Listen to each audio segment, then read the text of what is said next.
All right, we are live. So yeah, sorry about the delay, everybody. We're just getting everything ramped up, trying to figure out the setup, and we've got a couple special guests today. So we've got Chris, who is head of our support team, and we have Max, who has been on a few of these. And Chris, you've actually been on a couple of these before, right? Yeah, I've helped out a couple times. Once with Jordan a while ago, we were talking MLB Showdown, and then I think Andy, you and I did Yeah, I one a think we while did back one. also. So Awesome. we're not rookies, but we're not Jordan's level either. Yeah, for sure. So Jordan's a little under the weather, so we're stepping in. We still got the A team with Chris and Max, but I am decidedly the B team. And so I'm going to jump out in just a few minutes. But you're in very good hands with Chris and Max. And the goal for this is obviously with a bunch of sports coming up. We've got the Thanksgiving slate on Thursday. We're in football season. We'll answer football questions near the end. But what we really wanted to do in this session of office hours was answer questions about the video Max put out over the weekend called How to Beat Daily Fantasy Basketball Like an NBA DFS Pro. Our real motivation for that video is we just know that we put out a lot of content, and not just us, but there's a lot of content in DFS in general. And it can be hard to navigate that. You're listening to different videos, you're watching things on YouTube, you're listening to podcasts, all that, and just trying to find a way to put it all together can be really hard. And so what we want to do is have Max just walk through how he puts it all together. And so if you haven't checked that video out, I'll actually share, I think it's in the description, but I will post it in the chat here as well. We strongly recommend checking that out. But with that said, Chris is going to be keeping an eye on Slack, and we'll all be checking out YouTube. But if any questions come up, dump them in there. We'll get to them as soon as we can.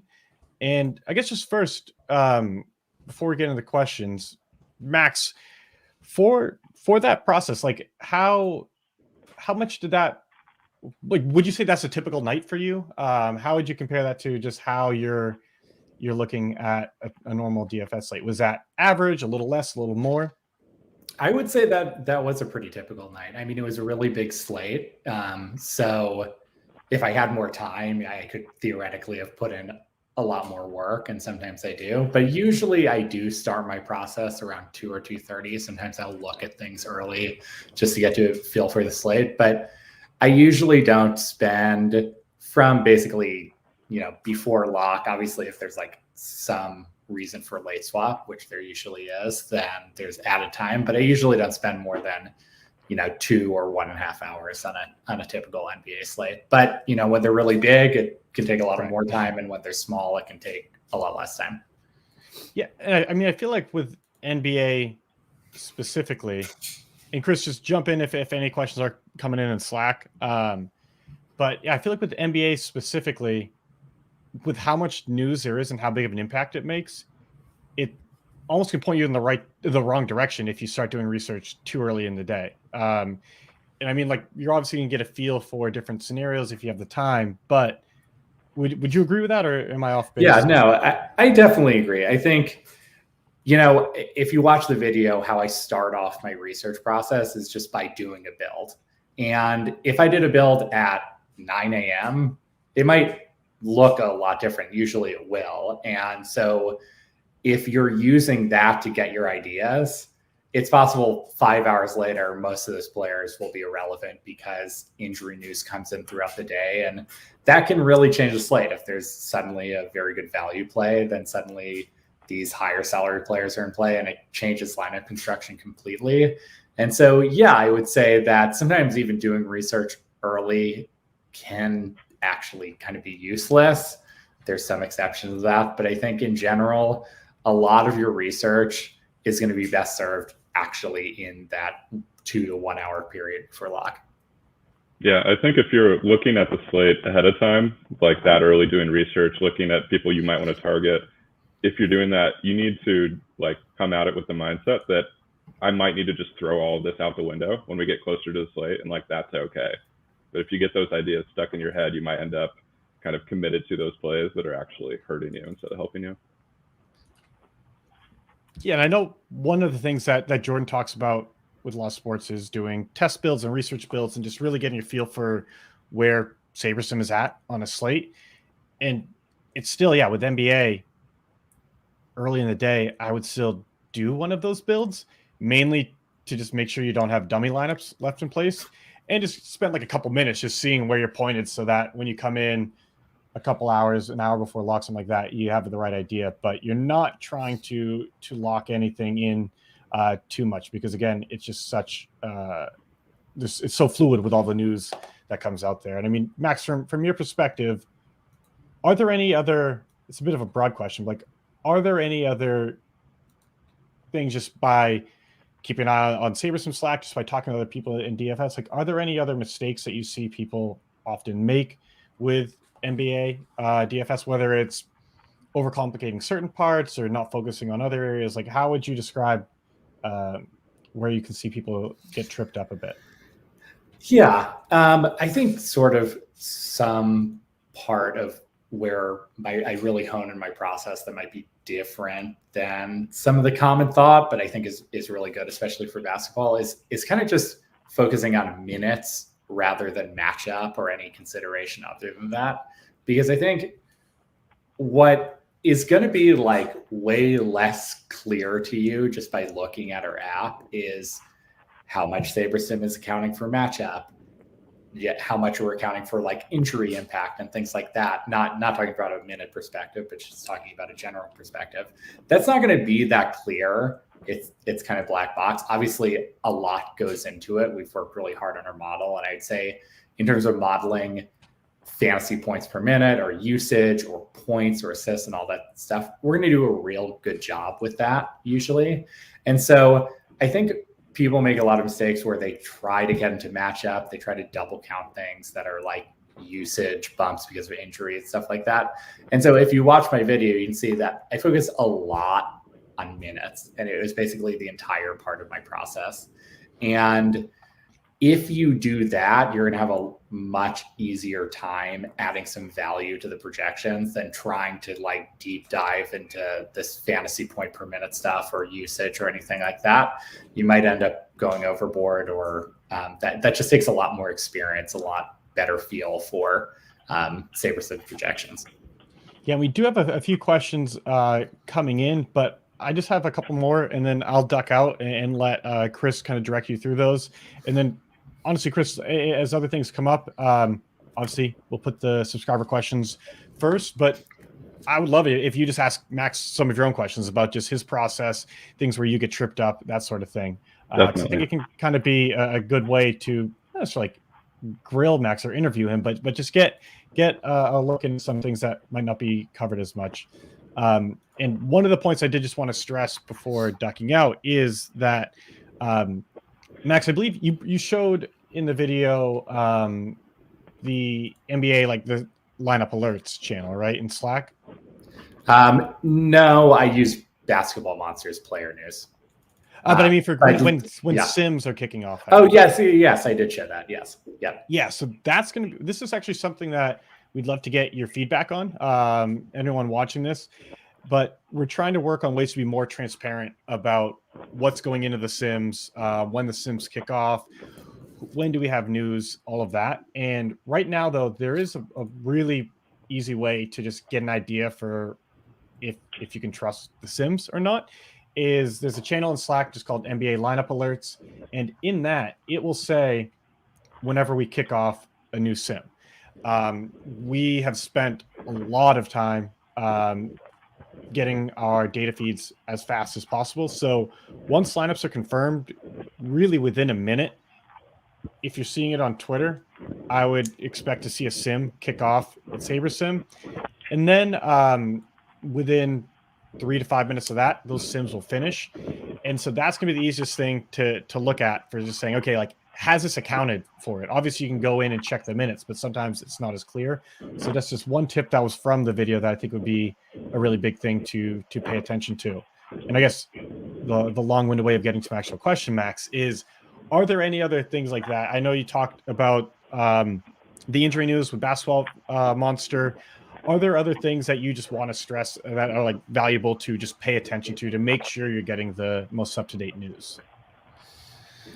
I think in general, if you're looking at that lineup alert Slack, you're going to be up to date. I think Basketball Monster player news feed is really good and it's completely free. And I would just say, make sure to be in tune with the questionables for the day that you can also find on that Basketball Monster feed, because, you know, if someone's questionable, having that preparation, and I actually go through this in the video of like preparing for what might happen if that player is out and getting those players in sort of as a proxy for late swapping later can be really valuable, because if you value players who are playing too early, then you get them in, they're locked, and you don't have as much flexibility. So just making sure you're understanding what are the questionables and on the slate. That makes sense. And yeah, we've got a bunch of questions coming in. Chris, I will let you take over here. Yeah, I'm excited to watch this one back. Got to run for another meeting, but yeah, I'm really excited to see what you guys do. Any questions that we're not able to get to, feel free to email us at support@sabersim.com, and we'll follow up afterwards. But yeah, Chris and Max should be able to keep you guys covered. So I'll jump out. But yeah, thanks guys for joining us. I'm good. See you, Andy. All right, so we have some questions rolling in on the YouTube channel. First one comes from Adam. It's very similar. I think Max, you sort of touched on this a little bit already, but Adam asks, could you talk about news minutes rotations? In the video, you use popcorn machine to get a feel for how news affects those things, but do you have a simple heuristic for translating that? And I think that's like especially a good question if you have maybe limited time after the news comes out and you're trying to think like, do I need to make any adjustments or don't I? Can I just go with what the sim has? I think there's a couple things that are coming to mind. And one thing I touched on the video, one heuristic is, especially with big men, like coaches usually will find a way not to play a big man. Like if there is a big starter out, you know, we saw this with Chicago over the last few days with Nikola Vucevic. There's a game, first game he was out, Tony Bradley obviously is going to be the starter. It's kind of hard to project his minutes, right? But if you end up looking at his minutes, he ended up getting like 17 one game, not a lot of minutes. It wasn't like a straight replacement of Vucevic. And that'll happen a lot with big men. So I feel like in general, a heuristic is someone's out, you need to make a quick decision. Be lower on the big men, be higher on the swing players who can sort of play like a 4 or a 3 or something like that, and who will get more minutes when playing small. Another thing is just looking at popcorn machine. If you just look at the last few games, you can sort of get a feel for how deep a rotation a coach plays, right? It's going to be somewhere between an 8-man rotation to like an 11-man rotation. If a team usually likes to play an 8 or 9-man rotation and someone's out, you can expect them to continue to play an 8 or 9-man rotation. And that means you can be a little more aggressive with some of these players' minutes and be more confident in those big man minutes. If a team likes to play an 11-man rotation, you see this with Golden State, you see this with Detroit, to name a few. If someone's out, usually I'm just like, okay, this isn't a big deal. They're going to play like 11 players, and you know, being high on a particular one is just sort of like throwing a dart. So I think those are a couple of good heuristics for that. That makes a lot of sense. I think like anecdotally, I can totally see what you mean with the big men in terms of like teams I follow. Like I follow the Blazers a lot, and last year, like when Nurkic was out, a lot of the time you'd end up with instead of, you know, further down the bench getting those minutes, you might end up with like Covington playing the 5 or something like that. And that just kind of exactly changes your assumptions. Let's see what else.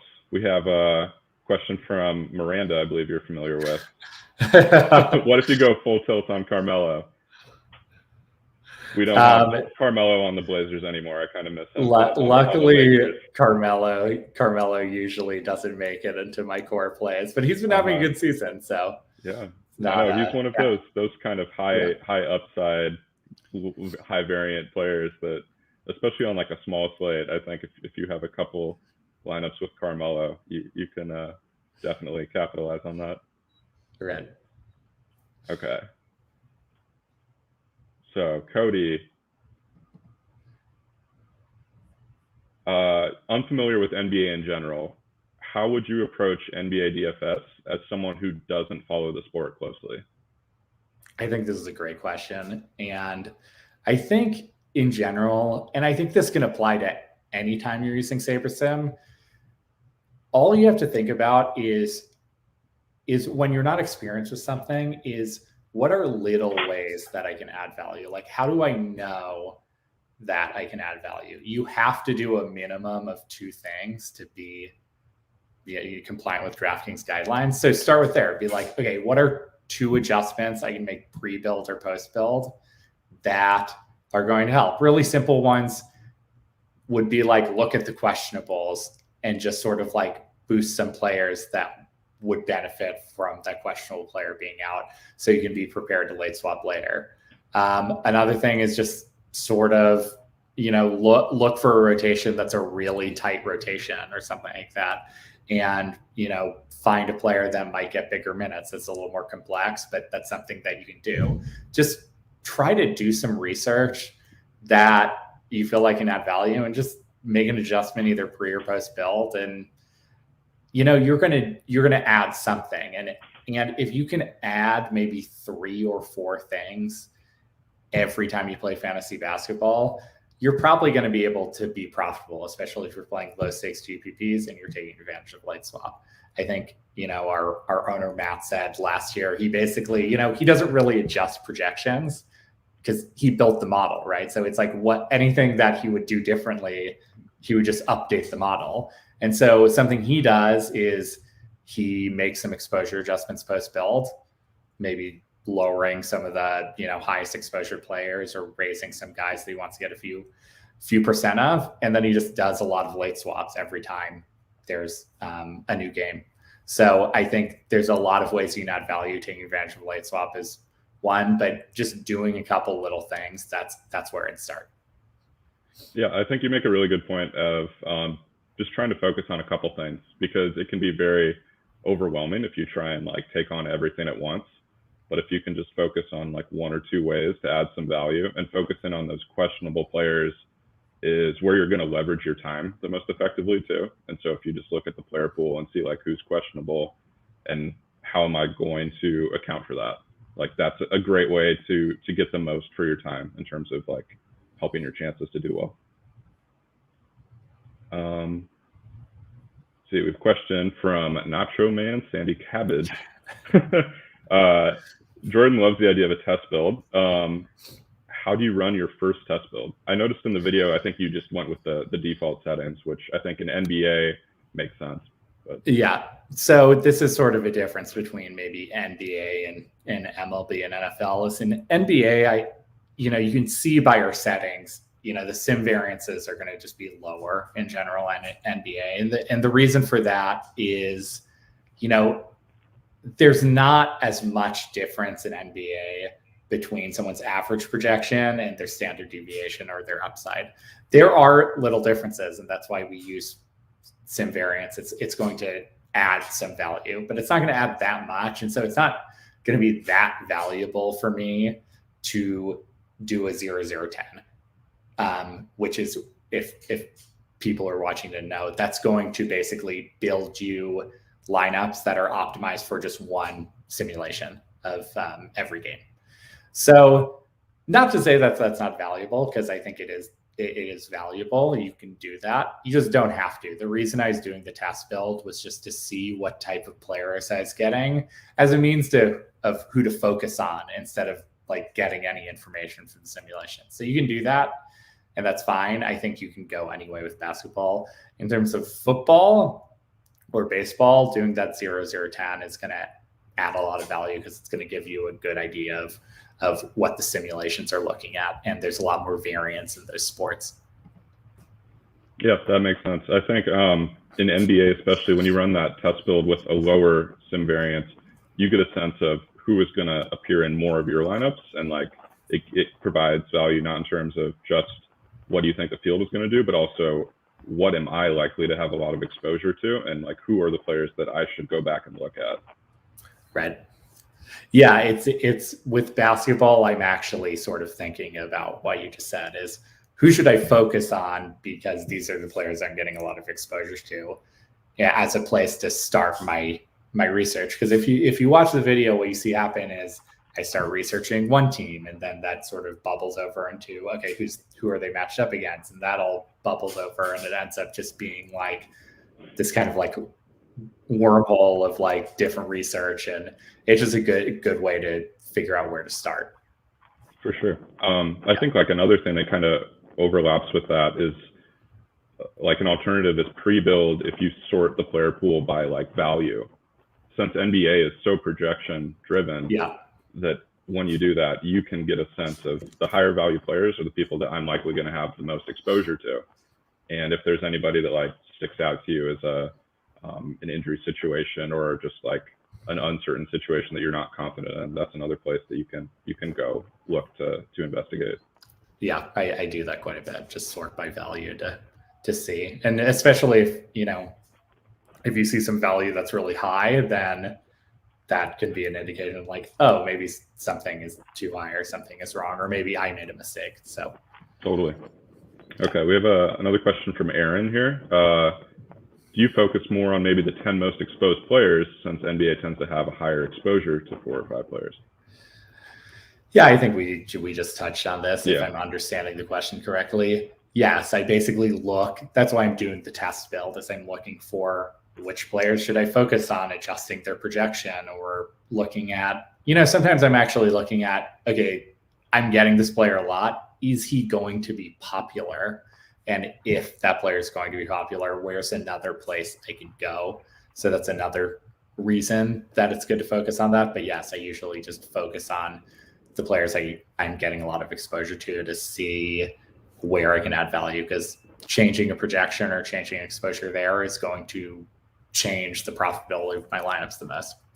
Yeah, that makes a lot of sense. I think like when you have that core of players like you tend to get in NBA where you have a lot of exposure to, those focusing on them and then looking at like the alternatives at that position is a good way to kind of like think about, does it make sense to have so much exposure to this person? Like, or is there another player with a similar projection at a similar salary that is going to be lower owned? Like maybe it's worth, boosting them and lowering my higher exposure.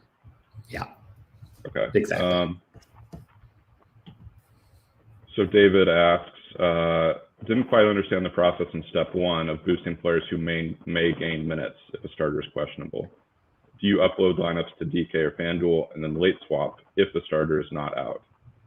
Yes. So if they're still in. Right, exactly. So this is what I was talking about with sort of preparing your lineups for a key questionable, because what I want to do is I want to first see what might happen if that questionable player is out. Like, if the player behind him might boost their projection maybe 1 or 2 points if I'm getting that player a lot. Well, that means to me that I sort of want to reserve the right to play that player with late swap. It's a really important decision point. So I'm absolutely going to late swap at the point.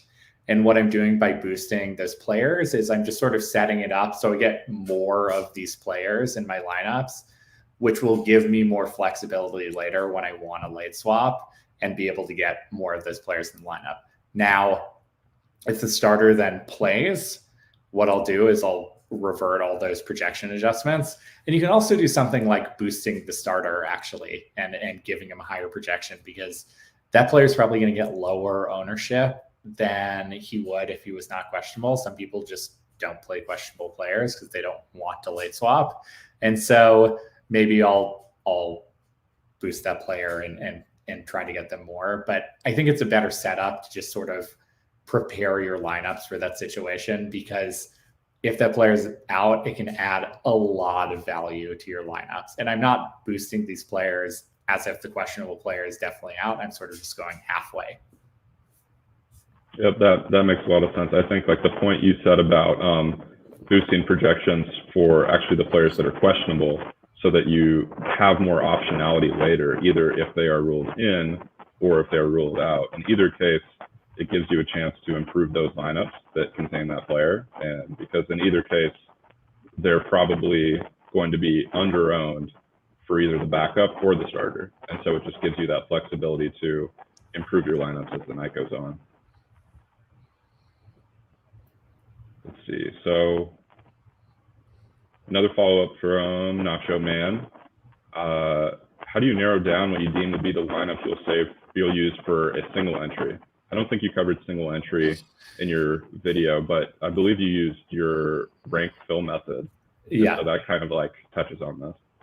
Yeah. So actually, what ended up happening in the video is there was a lot of news really close to lock, and it made it so I had to move very quickly, and I just used my top rank lineup, which your top ranked lineup for a reason. It's your best lineup, so it's not a bad thing to do. So I know we recommend using unique to fill, and I think that's great. I sometimes do that. I personally have a really high risk tolerance, so I will do rank fill because it'll just get the top lineup into as many contests as possible, which is fine with me. One thing that you can do, which I actually do often, especially if you have enough time, is you can actually use the entry editor to do a lot of different stuff. And one thing is you can put a particular lineup into particular contests. You can like manually do it. It only takes a minute. And so especially if there's a player that I think is going to be higher owned at high stakes, specifically, I might try to fade that player in my single entry or high stakes lineup. A perfect example, if you played NBA last night, was with Josh Giddey. With my high stakes lineups, I faded Josh Giddey. With multi-entry lineups, you don't need to fade Josh Giddey. He won't be as high owned. So that's something that I think about where I'm actually not looking at my top lineup. I'm going down and trying to find my best lineup basically without that high owned player, because I think his ownership is going to increase. And that usually happens with these sort of high fantasy point per minute players with injury impact who are young. People get really excited for young players. They don't get excited for Carmelo Anthony, you know what I mean? So if you have a situation like that, sometimes you get intuit like, oh, people are going to use this player a lot. And it happened to be true. Now, it didn't work because he had a really good game, but that's something that I do look for. Yeah, that's a smart strategy, I think, especially for the higher buy-in contests where you know those high fantasy point per dollar players are going to be owned at a higher rate. And so if you think about trying to get contrarian around that point, that's a great way to get ahead of the field. All right, next question is from Ed. Curious if you ever backtest, and if so, what are you looking to accomplish when backtesting? I know you have a bit of a data science background. Right. Something well, I mean, right. The first thing I'll say is SaberSim, as like a team, we backtest the models all the time. We're trying to constantly improve them and implement new stuff and do tweaks. And a lot of those tweaks have to do with how we actually simulate the game. And we backtest those all the time. So it's a huge part of our process. And what we're trying to do is we're trying to get more accuracy in our model. We're trying to raise the R squared of our projection system and our simulator. Sometimes I look at the data or do some backtesting.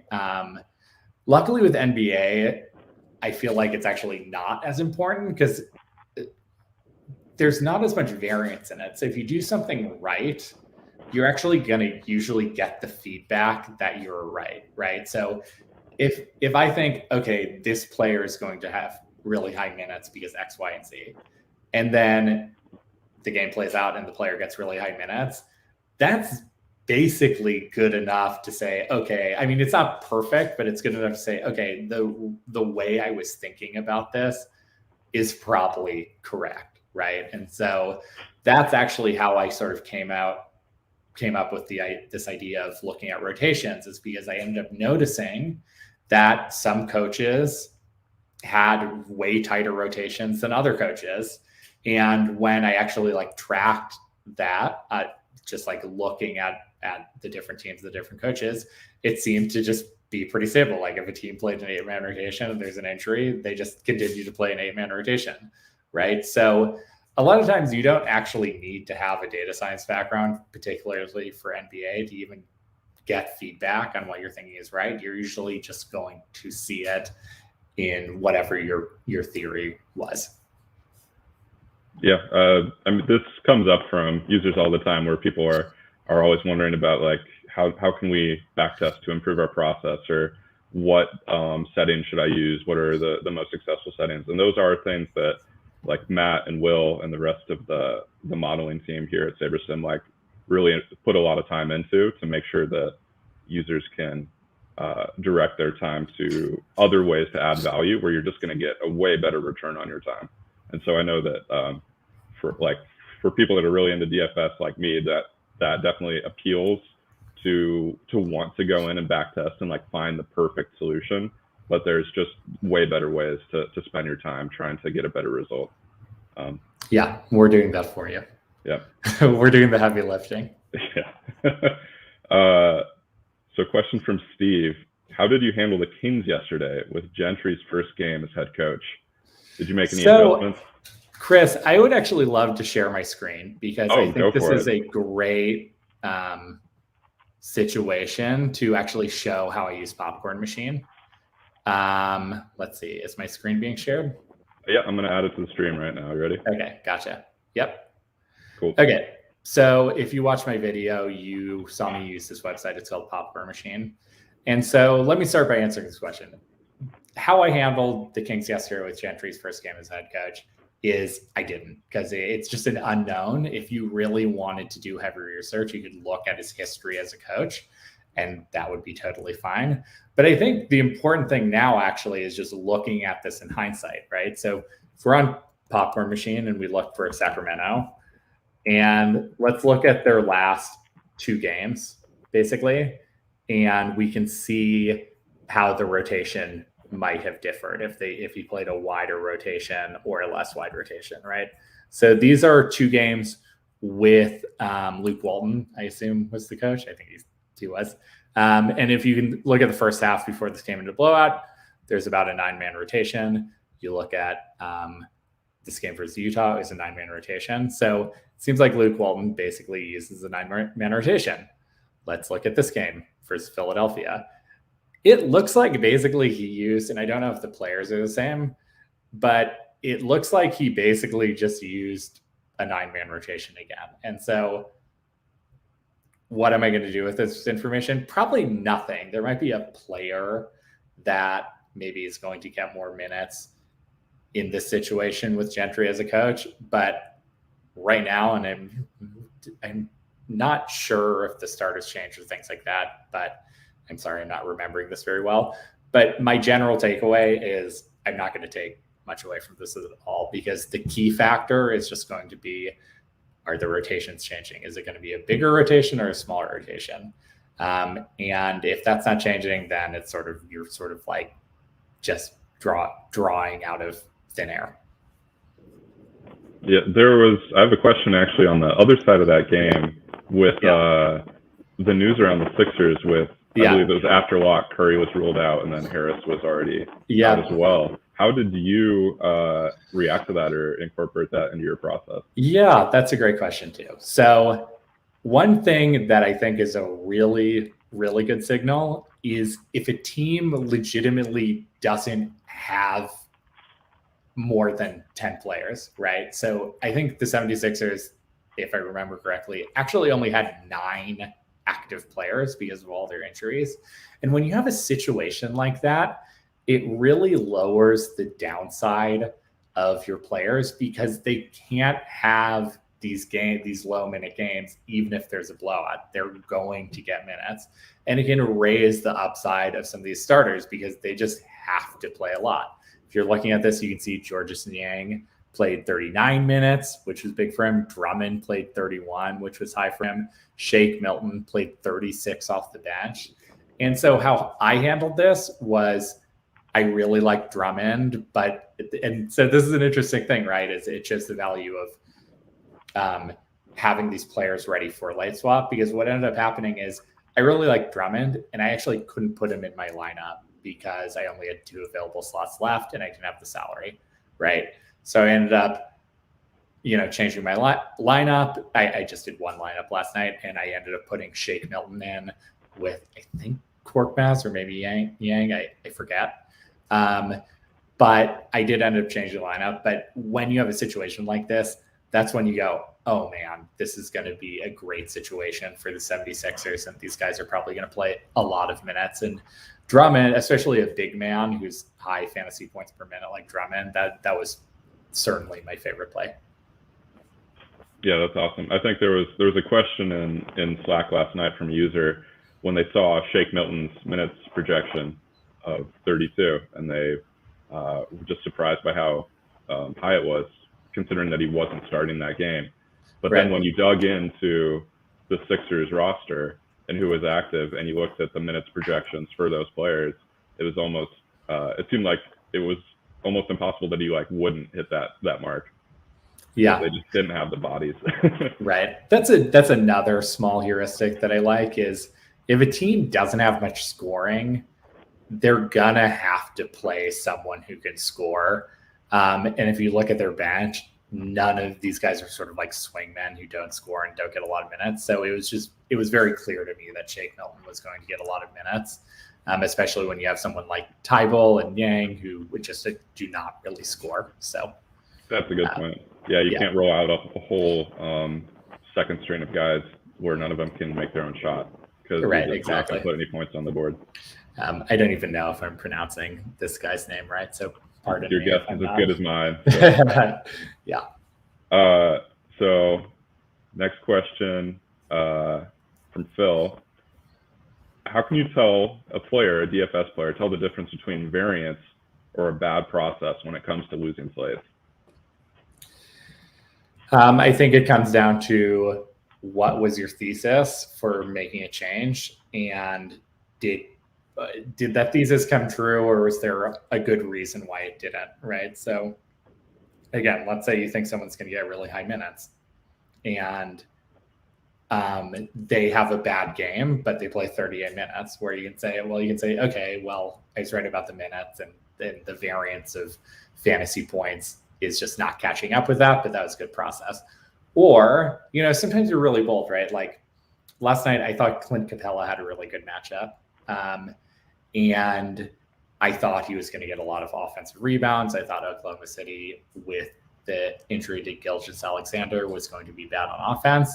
So I liked him a lot. That being said, I don't know if he really had that kind of high ceiling game that really made me think, okay, I really did the right thing there. So that gave me the idea, okay, maybe I'm overrating my ability to evaluate what is a particularly good matchup in the situation. And for big men, sometimes it's really hard because, sometimes a team will play really small and you'll think it's a good matchup. And then that big man will have to play outside the paint a lot and he ends up not having a good game. So some of those thoughts can, sound good in theory and then end up not working in practice. So it just is all about be very clear about what your thesis is and then really see if it came true or if there was a good reason it didn't. Totally. I think one thing that helps for me personally is just at the end of my build, just taking a second to look at my lineups and just assess, are these good lineups? Am I happy with what I'm putting in? And if you feel good about that and you think you have good reasoning behind it, then it's easier to live with the result than if you're not really sure why you're making the changes you are, or if you're just in a rush and then you throw something in there and then you lose. That can be a frustrating experience. So I think just making sure you have a little time in your process to either assess your lineups or assess your results in a way to get better, it adds up in the long run. So those little things make a difference.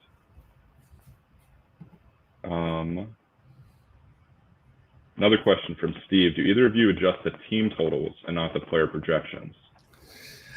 I rarely do it, but that doesn't mean that I don't think it's valuable. I think if you're someone who tracks sports books really well and sort of looks at what happens there, if a over under gets steamed towards the over, or towards the under, maybe that's a really easy and high value opportunity to adjust his team totals.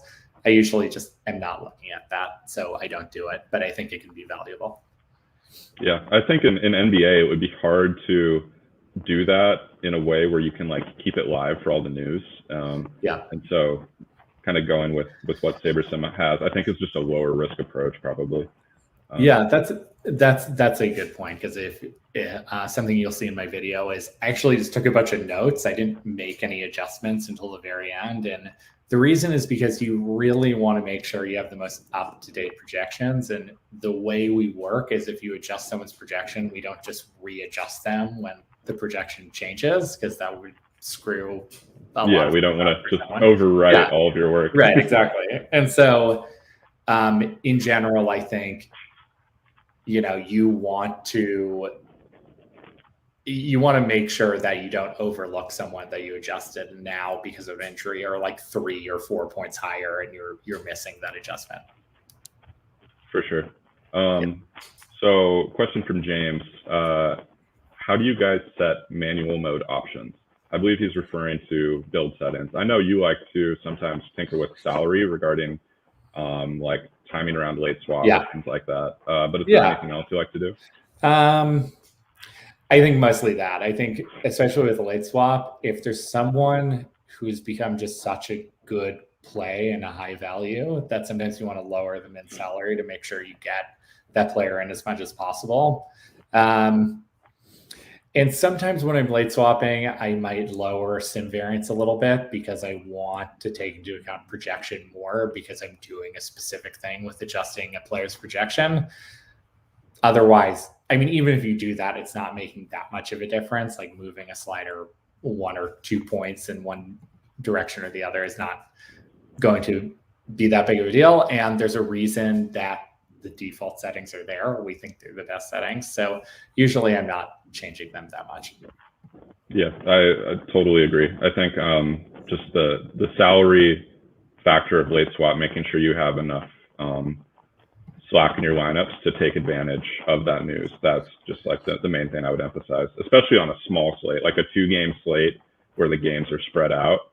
It could be that there's news that comes out between the lock of the first game and the second game that makes it so there's a lot of really well projected lineups that are way below the max salary. So it's just something to keep in mind.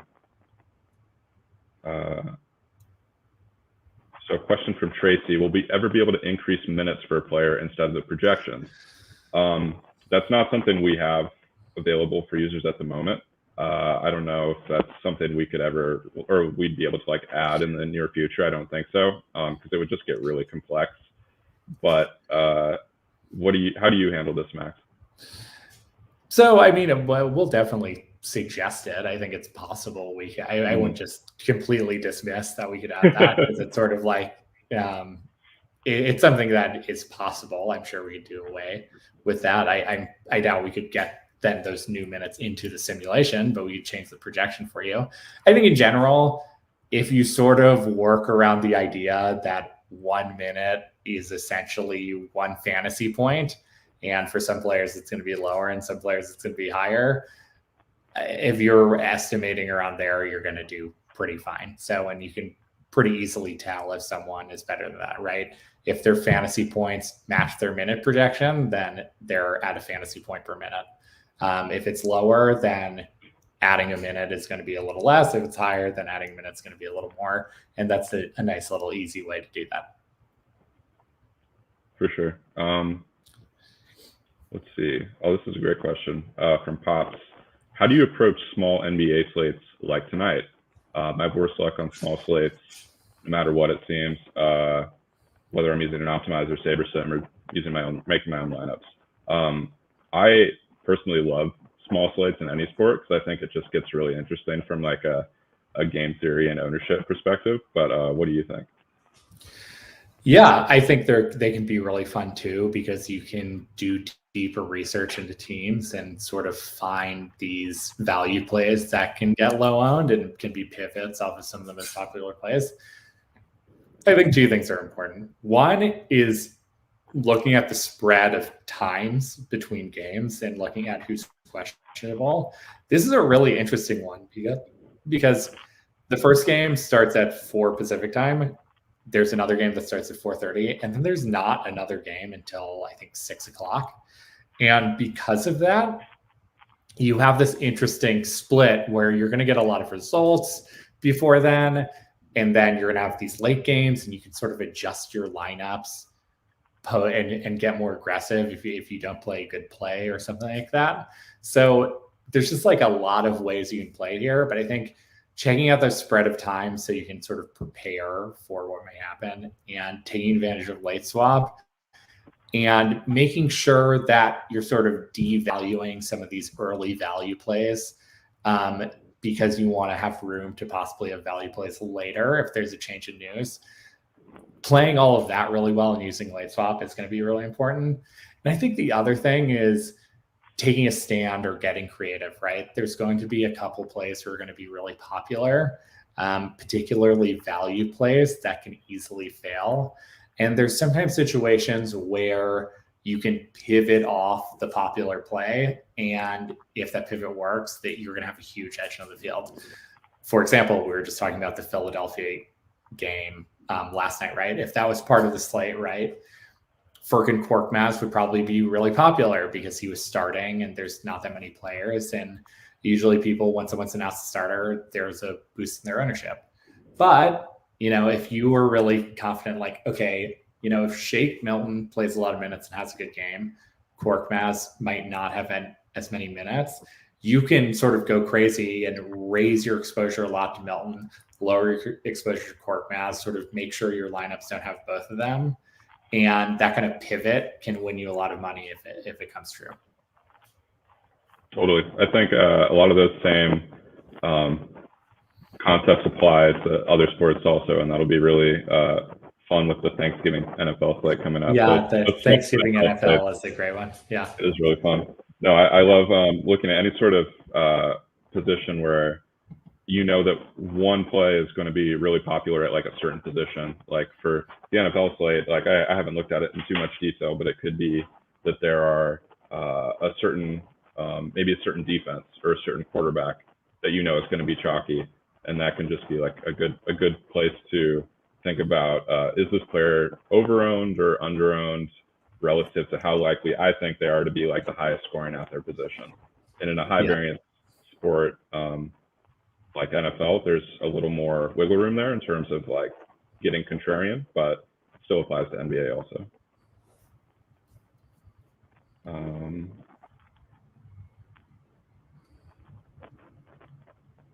Someone's saying,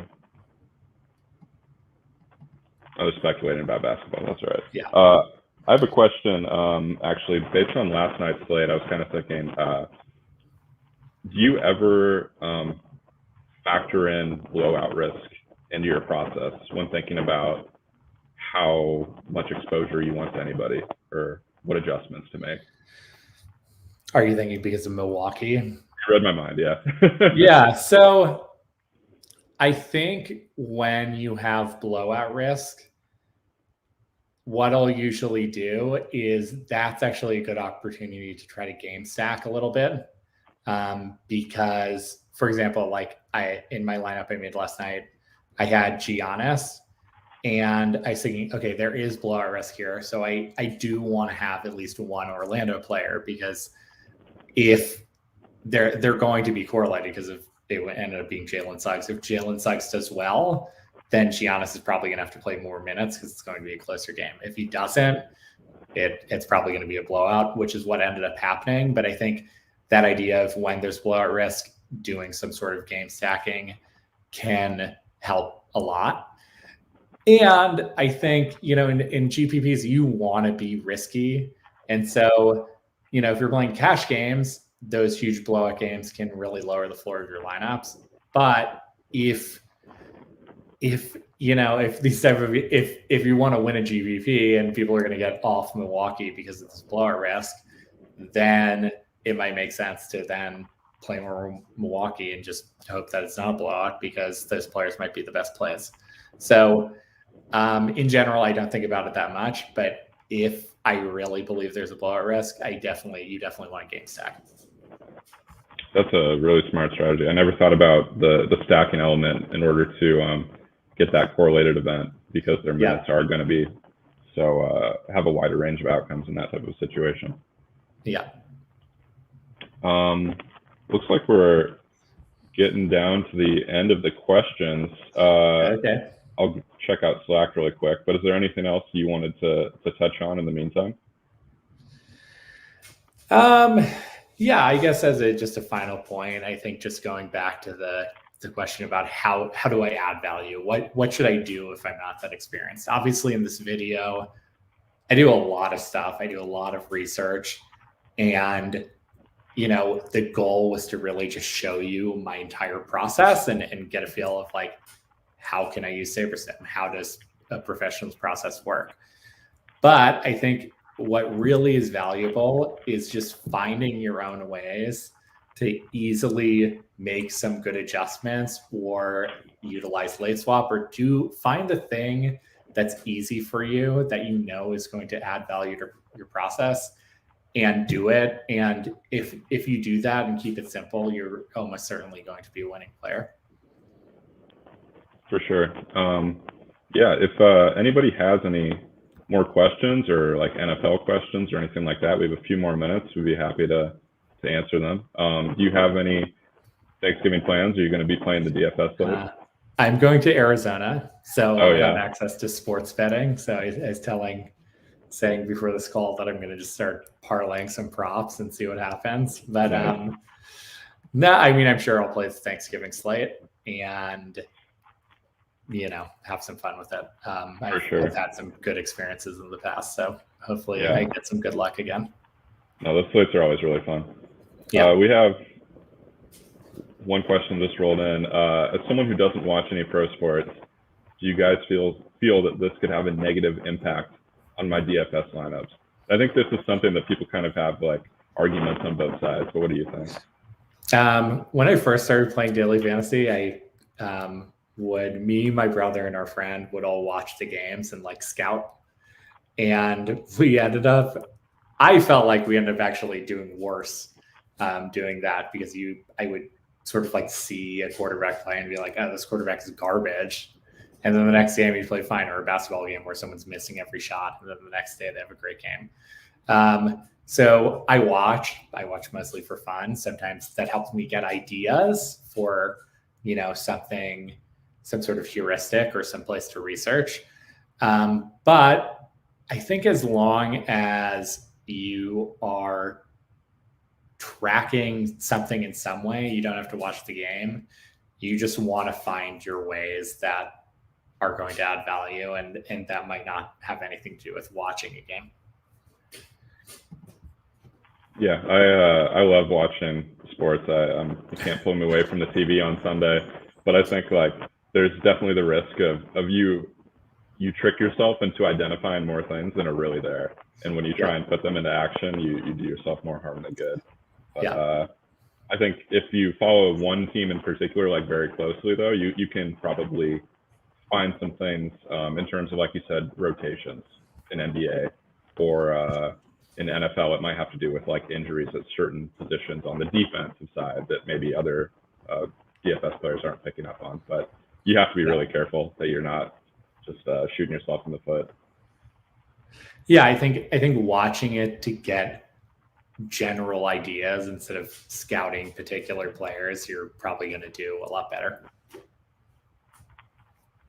For sure. I think we've covered pretty much all the questions. Fine with me. I think this is a good place to wrap up. For sure. Yeah, thanks for joining me, Max. Thanks for bearing with us, everybody, as we filled in for Jordan. Hope he feels better soon. Yeah, if you have any other questions, please just post them in office hours in Slack, and we'll be happy to follow up as soon as we can. But other than that, we'll hope everybody has a good Thanksgiving and good luck on Thursday, and we'll see you later. Okay, thanks.